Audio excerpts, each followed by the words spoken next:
Et on se retrouve maintenant pour un nouveau numéro de notre magazine politique pour essayer de comprendre comment il est possible de concilier à la fois la vie en commun dans la sécurité et en même temps la liberté. C'est l'objectif du grand 2, obligation à la loi comme un engagement de la volonté. Grand A, volonté générale, contrat social et la loi comme obligation. Petit 1, position de la difficulté. Pour commencer cette partie, j'aimerais m'appuyer sur une citation d'un des pères fondateurs de la démocratie américaine, Benjamin Franklin. Il disait en substance, la citation n'est pas exacte, mais un peuple prêt à sacrifier un peu de liberté pour un peu de sécurité ne mérite ni l'un ni l'autre et finit par perdre les deux. Cette citation, elle est intéressante parce qu'elle montre bien l'objectif que nous voulons réaliser dans cette partie. Essayer de comprendre comment assurer la vie commune en sécurité tout en préservant la liberté. On l'a vu avec la critique du droit du plus fort par Rousseau. Un droit qui serait assuré par la force ne serait pas du droit parce qu'il irait contre la volonté libre des personnes.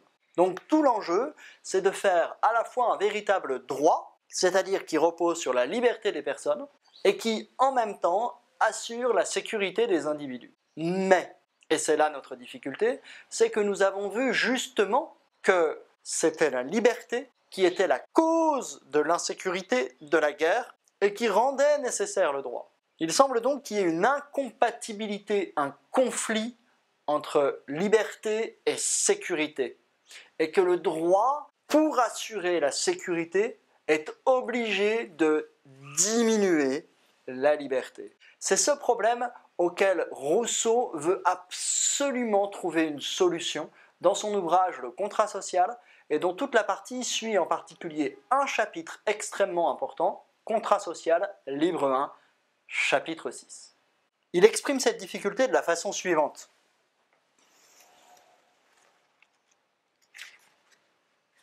Il s'agit pour lui de trouver une forme d'association qui défend et protège de toute la force commune la personne et les biens de chaque associé. Ça, c'est exactement ce qu'on trouve chez Hobbes quand on veut assurer la sécurité. Et par laquelle chacun, s'unissant à tous, n'obéisse pourtant qu'à lui-même et reste aussi libre qu'auparavant. Vous voyez bien les deux pôles. Assurer la sécurité, assurer malgré cela, ou avec cela, ou grâce à cela, la liberté. Ce débat-là entre sécurité et liberté, c'est pas un débat absolument théorique. Dans la vie politique, on pourrait aujourd'hui regarder le débat gauche-droite comme cela. La gauche est plutôt celle qui affirme l'importance de la liberté. Et donc, elle met en avant la liberté au risque de la sécurité. Au contraire, la droite sera celle plutôt qui va mettre en avant la sécurité. Et en mettant en avant la sécurité, elle est capable de dire qu'il faut quelquefois réduire les libertés. Au fond, on pourrait dire, pour la droite, la sécurité, c'est la première des libertés. C'est pour cette raison que d'autres libertés ont été ou peuvent être temporairement limitées, dans une mesure strictement nécessaire. La gauche dirait, la sécurité c'est important, mais la liberté est plus importante encore et la sécurité ne doit pas aller contre la liberté. Très clairement, c'est cette deuxième solution que cherche à explorer Rousseau. Et cette tension-là, pas sûr qu'elle soit complètement réductible. Donc on va essayer de voir comment Rousseau prétend à la fois assurer la sécurité absolue de tous les citoyens et en même temps le respect absolu de leur liberté. Comment Rousseau prétend résoudre cette difficulté et cette tension entre sécurité et liberté? Il le fait par une nouvelle manière de comprendre le contrat social. Pour le dire simplement, le contrat social, c'est un libre engagement de chacun de ses membres. On pourrait dire que c'est la volonté libre de tous et de chacun de vivre ensemble selon des règles communément choisies. Alors pour comprendre cette histoire de contrat social, on va prendre une comparaison un peu bizarre. Imaginons, il y a toute la classe sur un champ d'herbe. Tout le monde fait un peu n'importe quoi. Il y en a un qui est dans un gros bouquin comme Youssef parce que c'est l'encyclopédie, il faut toujours être précis, etc. Il y en a d'autres, ils sont en train de creuser la terre pour voir ce qui se passe. Il y en a d'autres, ils sont en train de courir un peu comme des idiots. Il y en a d'autres, chacun fait ce qu'il veut. Chacun agit selon son propre instinct, sa propre envie, comme il sent. Bon, quelquefois il y a des petites interactions et ça risque parfois d'être un peu conflictuel, mais à la limite, pourquoi pas. Et puis tout d'un coup, on le sait, c'est Rally qui dit « si on jouait ensemble, ça serait tellement mieux si on était ensemble ». Là, évidemment, il y en a qui rebondissent, il y en a qui veulent absolument jouer ensemble. Donc on se dit « ah ouais, d'accord, mais on joue à quoi, etc. » Et rapidement, on comprend que si on veut jouer ensemble, alors il faut une règle commune. Et s'il faut une règle commune, il faut la définir. Et le mieux, c'est encore de la définir ensemble. Ça y est, le contrat social est né. Et ce contrat social, elle fait naître cette volonté générale de jouer ensemble. Et alors, progressivement, on va développer la volonté générale. Et cette volonté générale, elle va donner les règles. Et donc, du coup, tout le monde, quand il va jouer, imaginons que vous inventiez les règles du foot, tout le monde, quand il va jouer, ne respectera que sa propre liberté. Oui, Griezmann qui ne peut pas frapper. Derrière lui, il y a Paul Pogba. Une première fois et la deuxième. Et la deuxième. Quelle efficacité. Quelle efficacité. Pogba avec l'accélération de Mbappé, la gestion intelligente de Griezmann et la frappe du pied gauche de la pioche. 3. C'est bien ça, c'est bien ça. C'est bien ça. Maxime Mbappé face à Vida.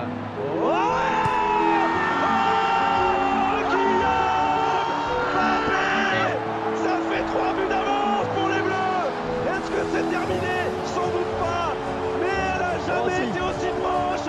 Cette deuxième étoile, 65e minute, l'équipe de France mène 4-1 et en l'espace de 5 minutes, vient peut-être. Alors il y en a qui ne voudront pas jouer au foot, et ils sortiront du terrain.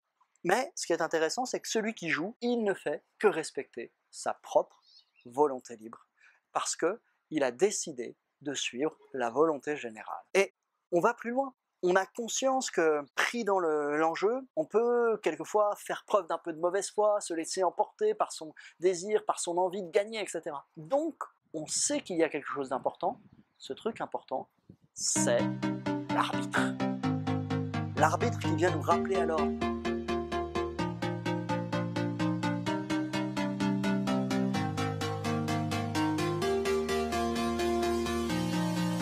L'arbitre qui vient nous rappeler à notre liberté. C'est exactement ça, le contrat social et la volonté générale. Si vous avez compris ça, vous avez compris Rousseau, sauf qu'il ne s'agit pas de trouver les règles d'un sport, trouver les règles d'un jeu, il s'agit de trouver les règles du jeu de la vie. C'est encore plus important. Il l'exprime de manière technique de cette façon-là. Chacun de nous met en commun sa personne et toute sa puissance sous la suprême direction de la volonté générale. Et nous recevons encore comme partie indivisible du tout. Dit comme ça, on pourrait trouver la formule très proche de celle du pacte social chez Hobbes, où on aurait l'impression qu'on donne sa puissance à un tiers. Pour Rousseau, attention, le contrat social, c'est la formule que je viens de vous donner. C'est la formule selon laquelle chacun s'engage à suivre la volonté générale. Qu'est-ce que c'est que cette volonté générale qui naît du contrat social ?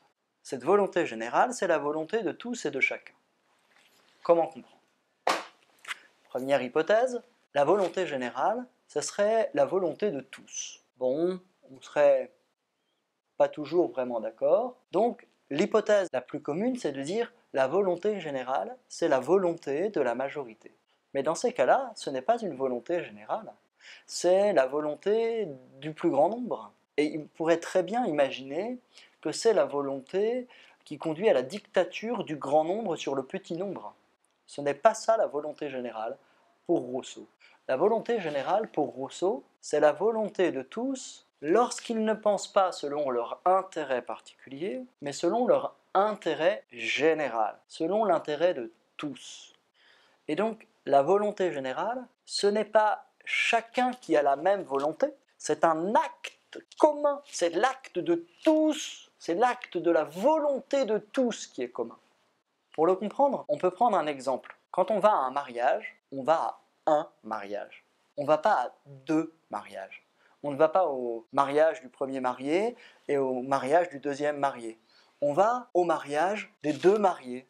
C'est un seul et même acte. Ils décident ensemble qu'ils vont se marier. Eh bien, la volonté générale, c'est cela. C'est la volonté commune qui naît du contrat social, c'est-à-dire qui naît de cet engagement à vivre ensemble selon des règles communément acceptées. Donc ce n'est pas la somme de la volonté de tous, ce n'est pas l'expression du plus grand nombre, c'est la volonté commune, c'est l'unique et même volonté commune qui s'exprime lorsque chacun tourne son regard non pas vers son intérêt particulier, mais vers son intérêt général.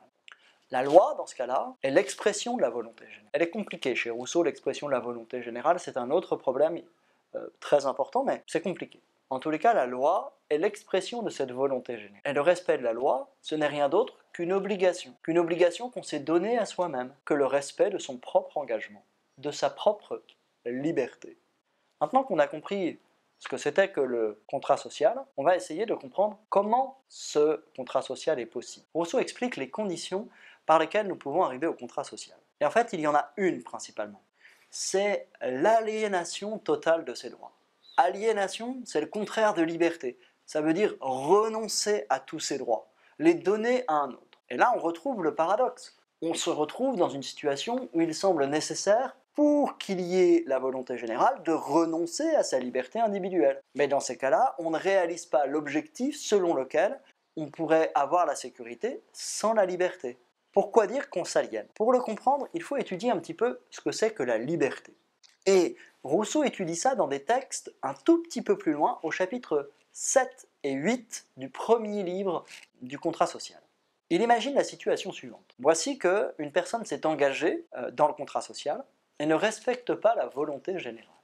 Rousseau, finalement, donne la solution assez simple, qui est de dire que le corps constitué, c'est-à-dire l'ensemble des individus, a légitimement la force, nous dirions, de le contraindre à respecter son engagement. Nous dirions de le forcer à agir selon la loi. Pourtant, Rousseau utilise une formulation éminemment paradoxale. Le corps social a tout pour le forcer à être libre. Si on le force, c'est qu'il n'y a plus de liberté. S'il y a liberté, alors on ne doit pas le forcer. Qu'est-ce que Rousseau veut dire lorsqu'on dit qu'on le forcera à être libre? Il l'explique un peu après. Le passage de l'état de nature à l'état civil conduit à un changement très important. À l'état de nature, l'homme n'est dirigé que par ses instincts, ses passions, ses désirs. Et dans ces cas-là, effectivement, il y a des forces et il agit uniquement à partir de cela. Mais la naissance du contrat conduit en lui à une forme de réflexion. Et cette réflexion va lui permettre de développer sa pensée, ses idées. Autrement dit, l'homme n'agit plus uniquement selon son propre désir ou son instinct, mais il agit par sa raison. Ça, c'est très intéressant. Et s'il agit par sa raison, il comprendra que sa véritable liberté, c'est de respecter son engagement. Donc, de respecter la volonté générale à laquelle il a lui-même accepté de se soumettre. Pardon, pas de se soumettre, de laquelle il est partie prenante. La volonté générale, c'est sa véritable liberté. Et Rousseau dit un tout petit peu plus loin, la soumission à l'instinct est esclavage, et l'obéissance à la loi qu'on s'est donnée est liberté. Retenez cette formule, elle est très belle. L'obéissance à la loi qu'on s'est donnée est liberté. C'est le moment de faire un petit rapprochement. Si vous vous souvenez, on avait vu dans le cours sur la morale ce que c'était que l'autonomie chez Kant. Être libre pour Kant, c'est agir par soi-même. Qu'est-ce que c'est que soi-même? C'est la raison. Donc être libre, c'était agir selon la raison. Et ça, c'est ce qu'on a appelé l'autonomie. Eh bien, Rousseau découvre l'autonomie en politique. Qu'est-ce que c'est que l'autonomie pour Rousseau? C'est le fait d'agir selon sa propre raison dans le cadre du contrat social. Et Kant reprendra cette idée chez Rousseau pour l'adapter non pas au niveau politique, mais au niveau moral. Donc si vous avez bien compris ce que c'était que l'autonomie chez Kant, vous comprendrez très bien ce que c'est que l'autonomie politique chez Rousseau. Et du coup, vous comprenez exactement ce que c'est que respecter la loi chez Rousseau. Pourquoi respecte-t-on la loi? On respecte la loi parce que c'est une obligation, c'est-à-dire c'est l'acte le plus élevé de la liberté. Et renoncer à respecter la loi, c'est en fait renoncer à sa liberté, c'est se soumettre à son désir, c'est penser que ce qui est spécifiquement humain en nous, la raison, vaut moins que le désir sensible déterminée par les circonstances extérieures, par le déterminisme biologique, par les interactions des uns et des autres. La véritable liberté se trouve du côté de la volonté générale. On comprend alors pourquoi on respecte la loi et on comprend du même coup comment Rousseau, théoriquement, concilie parfaitement sécurité et liberté. Parce que la sécurité n'est assurée que par le respect de notre propre engagement. Plus nous sommes libres, plus nous respectons notre engagement sans nous soumettre à nos désirs, plus il y aura de la sécurité, parce que plus la loi sera respectée par tous. C'était donc la présentation du contrat social, et théoriquement on peut dire que c'est assez satisfaisant comme solution. Toute la question c'est, est-ce que en pratique ça fonctionne comme ça, ou est-ce que ça marche pas vraiment? Aujourd'hui c'était une séance vraiment dense avec le concept de volonté générale, sa relation avec le contrat social, sa différence avec la volonté de tous, sa relation avec l'intérêt général et son opposition avec l'intérêt particulier, la question du rapport de force entre le tout et la partie étant une partie du tout justement, et puis sa question difficile autour de la liberté comme autonomie. Donc vraiment c'est pas les vacances quoi. Prenez le temps de bien travailler, relisez les textes, faites bien le QCM, posez les questions, réfléchissez, mettez en lien avec tous les concepts. Il ne s'agirait pas de commencer à arrêter de travailler quoi. Bon, allez, prenez une petite pause et puis demain, je vous dis comment on fait la révolution.